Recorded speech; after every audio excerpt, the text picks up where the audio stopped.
Okay, so determine the gradient of the function f of x, y, z.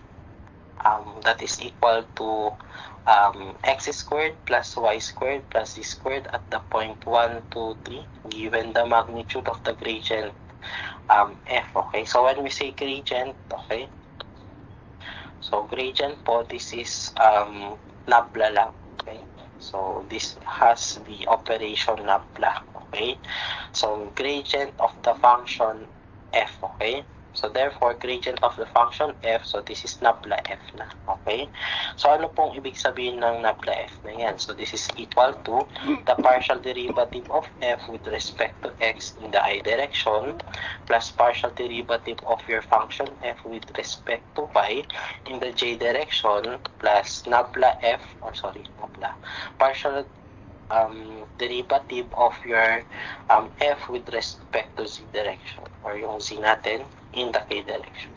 Okay. So, ayun lang po natin yung mga partial derivative. Ulahin muna natin si with respect to x, okay? Take note po, partial derivative tayo. So, other than x, yung ating y at saka yung z ay magko-constant. Okay? Y and z will become constant. Okay? So, yan. So, derivative of x squared, this is 2x. Okay? So, plus y squared, derivative niya with respect to x, but however, constant ang y and z, kaya 0. Same as true with z squared, derivative niya with respect to x, okay? So, constant rin po yan kapag nagpa-partial derivative lang tayo. Okay, so 2xi lang ito. Plus, partial derivative of your function with respect to y. Take note po, with respect to y, and we are taking the partial derivative. So, this is, okay, yung x natin at saka yung z, magko-constant. So, that's partial differentiation. Okay, so therefore, ano lang po ang pwede natin i-derivative dito. Okay, so yung ating y squared lang. Okay, so that is 2y.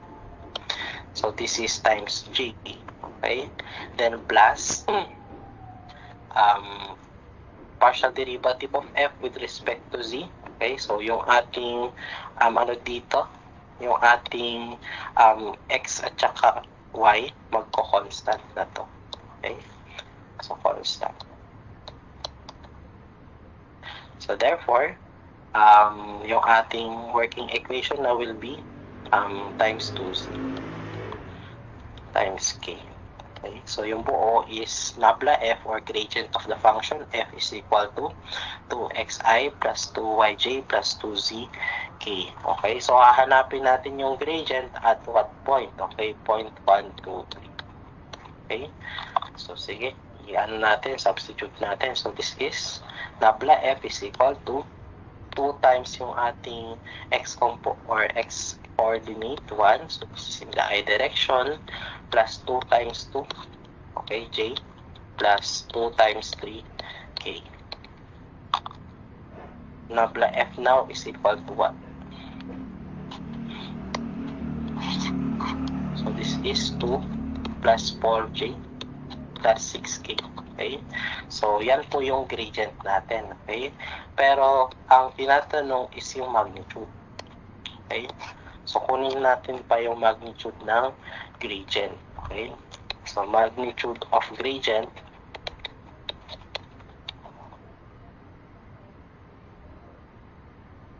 f, this is equal to absolute value of nabla f. Okay?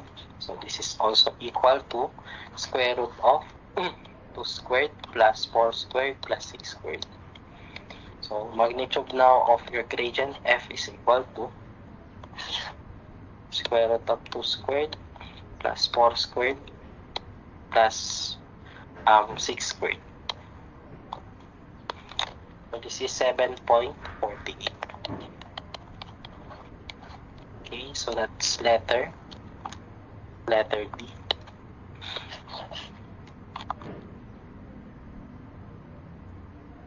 Part 1 and part 2.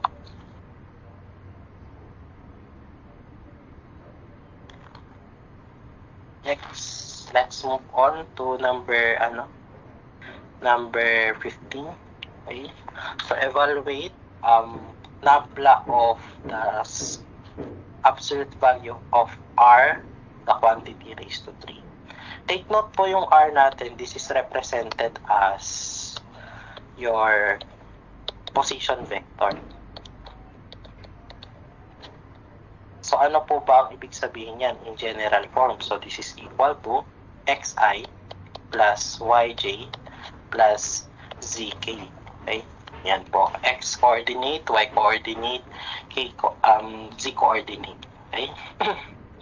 So therefore, kapag kinuha natin yung niyan, magnitude niyan, okay, so R is equal to square root of x squared plus y squared plus z squared. Okay? Kapag ginawa natin yung the quantity raised to 3, so that is equal to what? Okay? So that is x squared plus y squared plus z squared. So this is the quantity raised to 3 halves na kasi square root is 1 half. Okay? Now, ang gusto natin is nabla. Okay? Nabla po ng ating absolute value ng r cube. Okay?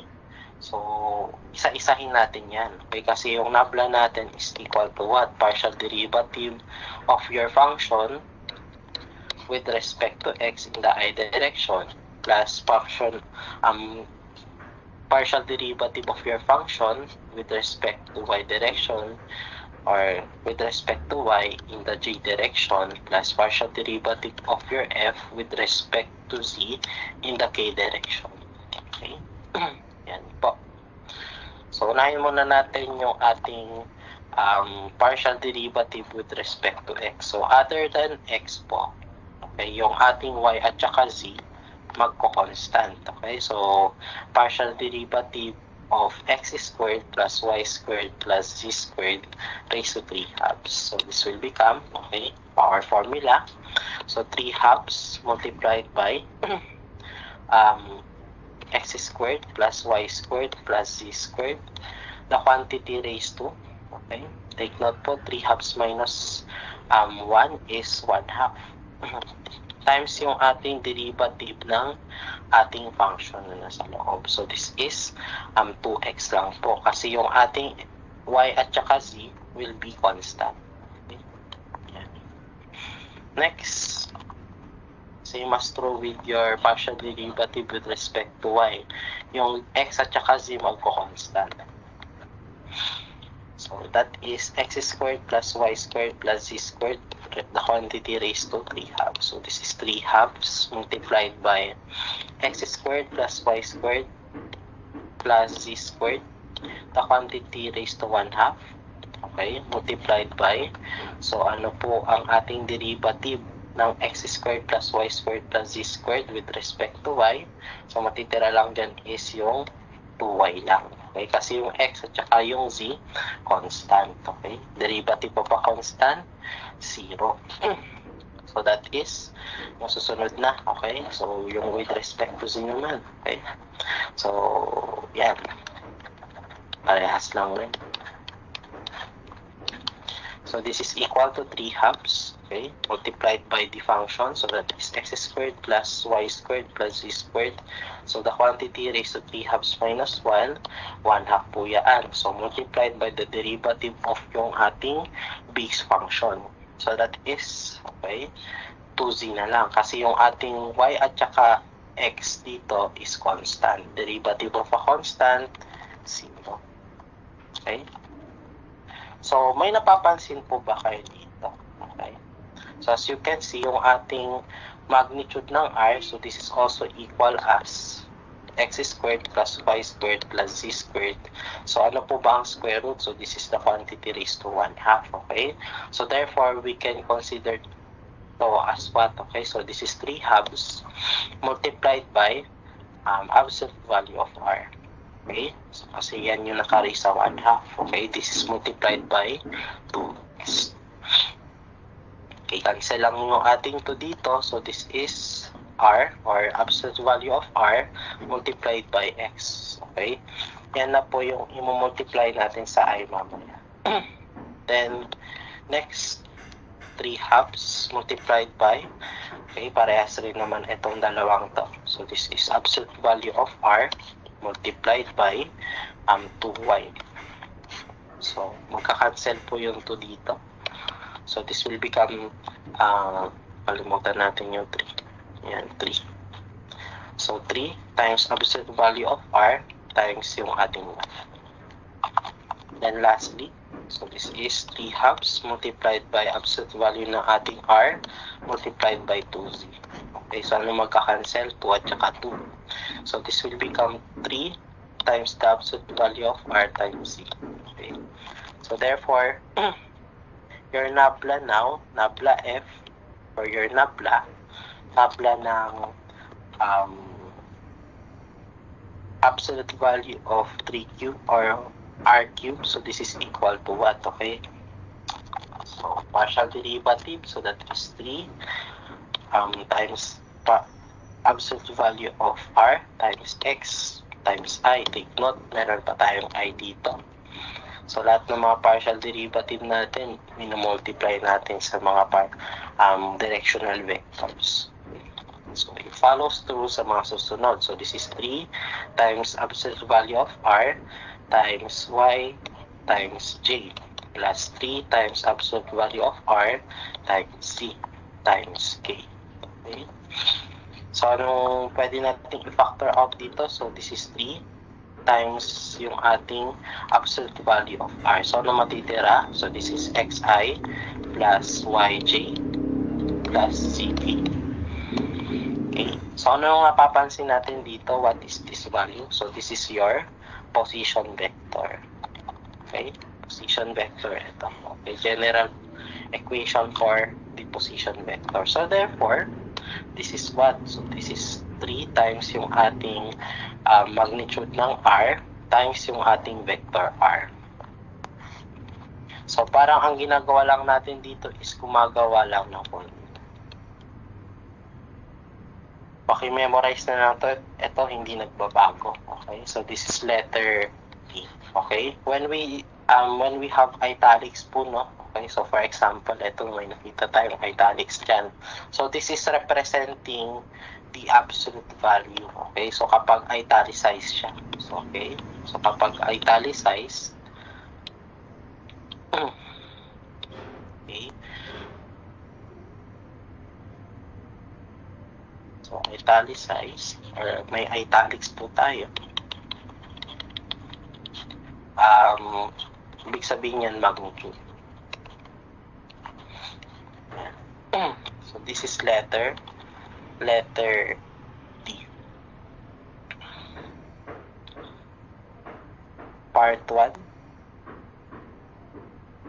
Then, part 2. Then, part 3. Then part 4. Tawag doon, sa mga ganitong type ng problem, gumagawa lang tayo ng formula. So yung mga susunod po dito is that kayo i-memorize na lang yung mga formula na ibibigay namin. Okay? So may mga samples pa dito na kailangan pa ng formula. Okay? So let's have number 16. Okay? The electric potential V of x, y, z. So V as a function of x, y, z. So that is V is equal to x squared plus 4y squared plus 9y squared. Or sorry, 9z squared I should say. So find the direction, okay? Find the direction that produces the maximum rate of change, okay? Find the direction that produces the maximum rate of change, okay? So direction that produces the maximum rate of change is also what, okay? Is also the gradient. Okay? So this is the application now of your gradient. Kapag tinatanong po yung direction that produces the maximum rate of change, that's the gradient. Pero kapag tinatanong po is maximum rate of change, that's the magnitude of the gradient. Okay? So, yan. Okay? So, yan. Kunin lang natin yung gradient nito. So, gradient V ang hahanapin natin dito. Okay? So, yan. So, kunin muna natin yung ating gradient, okay? So, nabla v now is equal to partial derivative of your v with respect to x in the I direction plus partial derivative of your function with respect to y in the j direction plus partial derivative of your function with respect to z in the k direction. Okay? So, tabla b. So, that is equal to, unahin muna natin ito, yung ating partial derivative of your b with respect to x. Ano mangyayari sa y at saka z? Magko-constant po yan. Okay? So, kapag dito, constant yung y at saka z. Okay? Sige. So, partial derivative of x squared with respect to x. So, this is 2x. So, plus yung constant natin, kasi constant na itong y at saka z dito, wala na yan. Okay? So, plus partial derivative with respect to y. So, ang mawawala dito is yung x at saka yung y. Or sorry, x at saka yung z. Okay? Kasi yung ating constant is that x at saka z. Yan. So, this will become 4 times 2 times y. So, this is 8y times j. Then, plus partial derivative of b with respect to z. So, yung constant natin dito will be xy. Okay? So, yung i-derivative lang natin, puro mga z. So, that is 9 times 2 times z. So, this is 18z. So, this is in the k direction. Okay? Then, take note po, hahanapin po natin yung gradient at a point of 2, negative 1, 3. Okay? So, sige, substitute natin. Okay? So, therefore, nabla b now is equal to 2 times 2 times I plus 8 times negative 1 times j plus 18 times 3 times k. So, therefore, nabla b or your direction of the maximum rate of change will be what? Okay. So, this is 4i plus, sige, minus na ito, minus 8j. So, plus 18 times 3. So, this is 54. 54k. Yan na po yung ating direction that produces the maximum rate of change, or that's the gradient. So, this is letter B.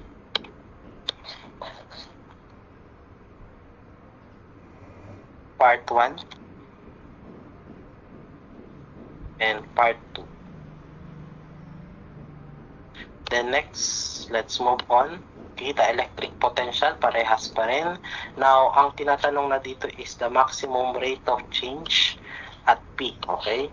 So, kapag tinatanong na po dito yung maximum rate of change, hindi na po yung direction, kundi the magnitude.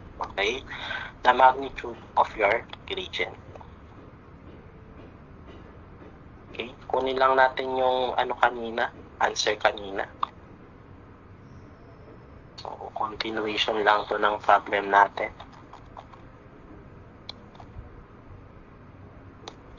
So, kunin lang natin yung magnitude ng nabla b. So, this is equal to square root of 4 squared plus 80 squared plus 54 squared. So, square root of 4 squared plus 8 squared plus 54 squared. So, that is 54.73, or that is 54.8. Letter A.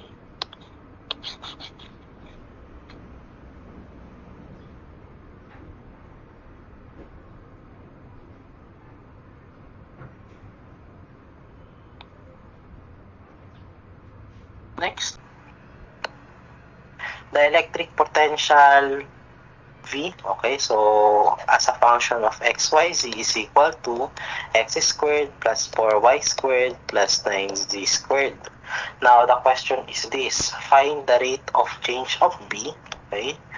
So, find the rate of change of B at point P. Okay? So, towards the origin. Papunta sa origin. Okay? So, kukunin natin yung ano. Okay? Kapag meron na siyang sinabing direction, okay, take note po from point P. So, from point P papunta sa origin. So, this is the directional derivative. Okay? So, kapag nagbigay na siya ng direction, that's your directional derivative. Kapag nagbigay na siya ng direction, so for example, from point P hanggang doon sa origin, kunin mo yung rate of change. That's your directional derivative. Okay? So, anong gagawin mo dito? Okay? Kapag directional derivative, so, parang kinukuha lang natin dito yung scalar projection. So, parang kinukuha lang natin dito yung scalar projection. Ninong projection, okay? Yung rate of change papunta dun sa direction, okay? For example, if this is the rate of change, okay? So, rate of change,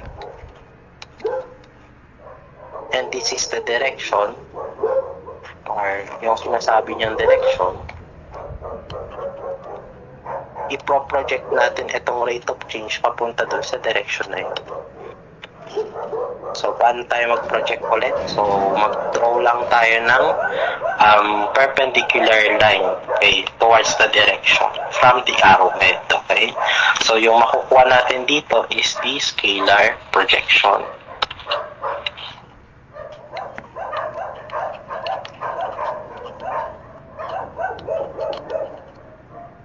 Or this is the directional derivative.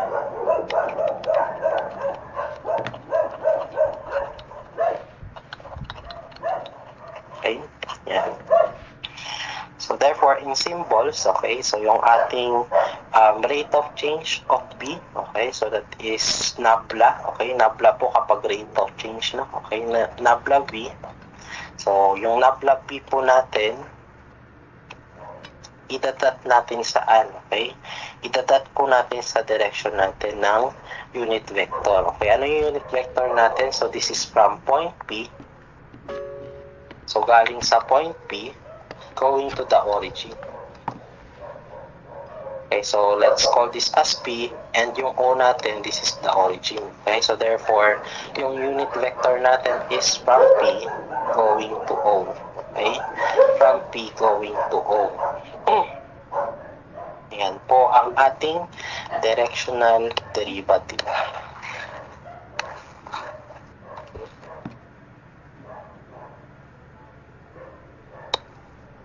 So, yan po siya.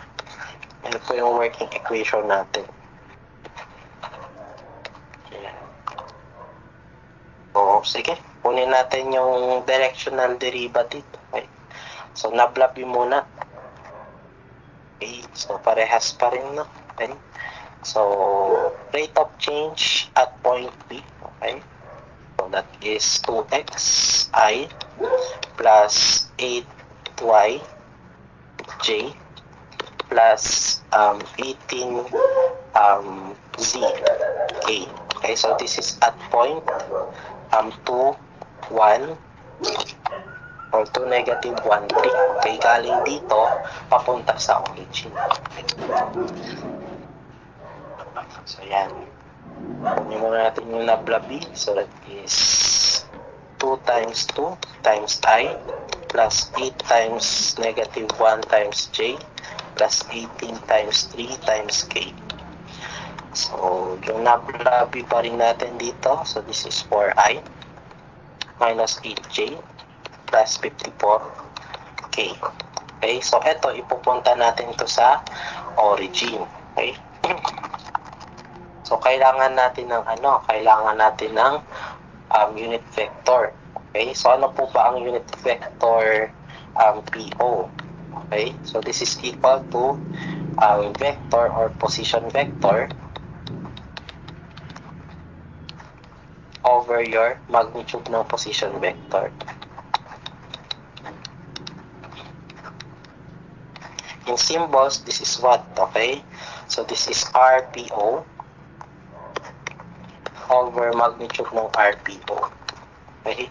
And what is RPO? Okay, RPO is equal to RO, okay? So destination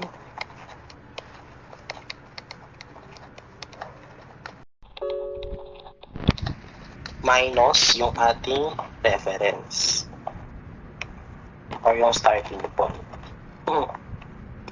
So, RO minus RP. So, minus yung starting point. Kung saan ka galing. So, that's your position vector over magnitude ng RO minus RP. Ayan. So, yan. Yan lang natin po. VCTA na ito. Okay. So, ito po, VCTP. Yung position vector natin na RP po. So, sige, VCTA. This is equal to 4i or yung 4. Negative 8, 54. Okay, VCTB. This is your position vector. Okay, RPO. So, this is equal to origin minus ating point, okay, na P. Okay, given na yun. So, that is 2, negative 1, then 3. So, this is equal to 0 minus 2. So, this is negative 2. Then, 0 minus minus 1, positive 1. Then, 0 minus 3, negative 3. Ayan. Ano natin yung ating directional derivative.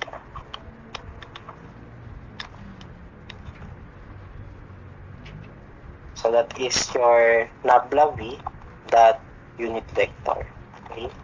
Nabla v, so that is your VCTA dot your unit vector. Ano po ang unit vector? VCTB over magnitude ng VCTB. Okay, so sige, type natin mode 8 vector 8, mahal natin yung gradient. Okay, so that is 4, then negative 8, then 54, then press AC.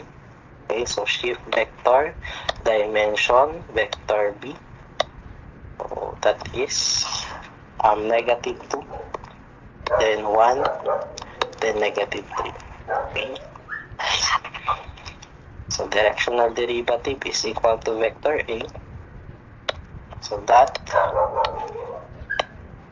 the quantity, okay, so that is vector B divided by absolute value ng ating vector B. Take note po yung division natin dito, no? Okay, it should be divide. Okay. So, kung ano yung nag-open, siya mag-close. So, that is 1, 2. So, 1, 2. So, dalawa pa dapat dito. Isa pa. Okay, so that is isa pa. So, that is negative 47.572.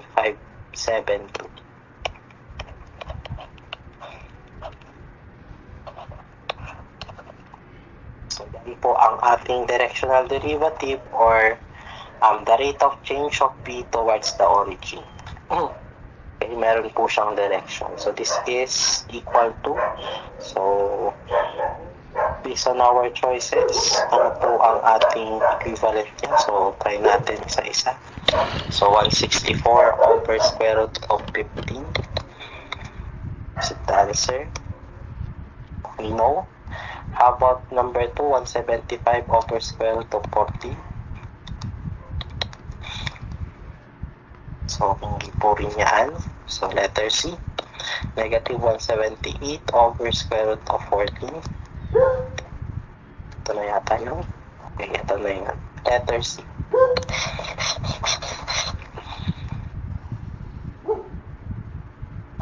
Okay, ang kaibahan lang dito is that meron na siyang sinabing direction. Okay, may direction na kasi siya. Okay. So, yan. Part 1 and part 2. Then part 3.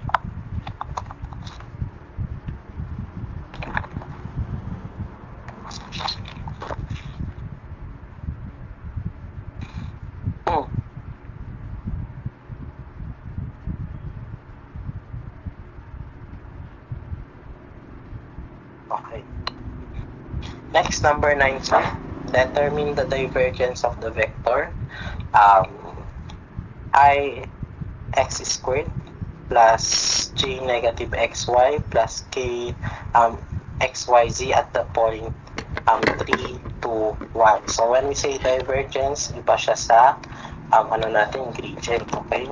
So, kapag po divergence, ito po. Divergence. So, this is denoted as div, no? Okay?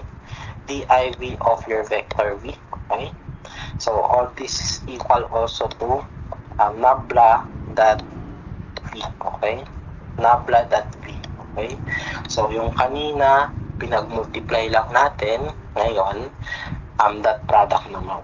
Okay? So, this is also equal to what? Okay? Okay, so this is equal to the partial derivative with respect to x of your x component ng ating v plus partial derivative with respect to y ng ating y component ng v plus partial derivative with respect to z ng component ng z. Okay? Okay? So this will become, okay, unahin natin yung yung first term natin, ito. So this is partial derivative with respect to x ng vx. When we say vx, component ng x or x component dun sa ating v. So that is x squared lang. Okay? So yan lang yung may I. Okay? Plus partial derivative with respect to x, or sorry, with respect to y naman ng y component ng v. Okay, so that is negative xy. Then plus partial derivative with respect to z ng z component natin. Okay, so syempre, yung kasama ng k. Okay, so this is xyz. So therefore, this is what? Okay, so this is 2x plus, minus na lang kasi may minus dito. Take note po, na kapag partial derivative with respect to y, other than y, yung iba constant na. Yung x dito constant. So this will become negative x times derivative ng y with respect to y, 1. Okay? Plus, okay, partial derivative with respect to z ng ating xyz. So, other than z, yung ating xy, magko-constant. Okay, so this is what? Okay, xy times derivative of z with respect to z. So, that's 1. Okay? So, divergence of your v at certain point. So, 3, 2, 1. Yun na natin yung divergence na. Okay? So, that is what? So, 2 times 3 minus 3 plus 3 times 2. So, this is 6 minus 3 plus 6. So, this is equal to what? So, 6 minus 3 plus 6. This is 9. So, that's your divergence.